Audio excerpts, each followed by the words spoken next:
that was one of the pilots that I was referring to earlier. Then that I got the role of the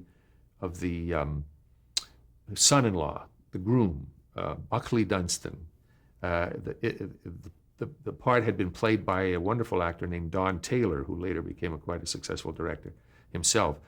In the original movie with Spencer Tracy and Elizabeth Taylor, he played Buckley Dunstan. And in fact, I worked for Don Taylor a couple of times and talked to him about it. He directed a pilot that I was in once for a show that didn't sell called, based on the Steve Canyon comic strip. I didn't play Steve Canyon, but I was in that.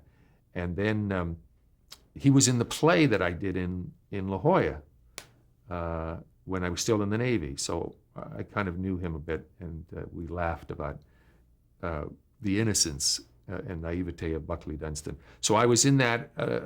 It wasn't a successful show. It had one season. In those days, however, one season was 39 episodes and 13 reruns. So for 52 weeks, I had a very good payday, especially in those years and at the age of 26. And do you remember your salary on that? Well, I got $1,000 a week. I remember in 1961. That was a lot. That was a lot. But the problem was that for the 39 shows, because it transcended 2 seasons, you know. So in terms of the tax year, I made, I don't know, whatever it was, let's say $40,000.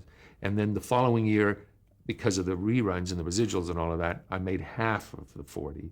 And that the third year afterwards, I made half of the 20. So you see, we were certainly going in the wrong direction. And finally then, by 65, I decided I was 30, and I had kind of thought to myself, I'm gonna give this a while, but I'm not gonna end up. I had done a play in summer stock. I had done a lot of summer stock, but I did one play in particular with Walter Pidgeon called Lord Pango. It was a really first-rate summer tour. We played all the terrific theaters in the East, Westport in Connecticut, and Millburn, New Jersey, and the Paper Mill Playhouse. And anyway, a lot of 6 or 8 theaters. And there were a number of character people in this play, along with Walter Pidgeon, and all of them playing very small roles. I had quite a good role. I played his son. And they had really small parts, and I knew very little money. And there were a couple of them in their 60s, and it just sort of hit me that I didn't want to be scrounging around for roles in small parts in summer stock for relatively little money when I'm that age. They were kind of rootless. I'm sure that they were happy in terms of this was meaningful to them, that this was the career they had chosen and that they wanted to carry out for the rest of their lives.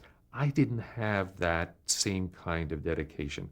There came a point for me when I said, I don't want to be doing what I foresaw as the possibility when I get to be that age. And that's when I began thinking seriously, am I really going to stick with this? Am I really going to hang in there?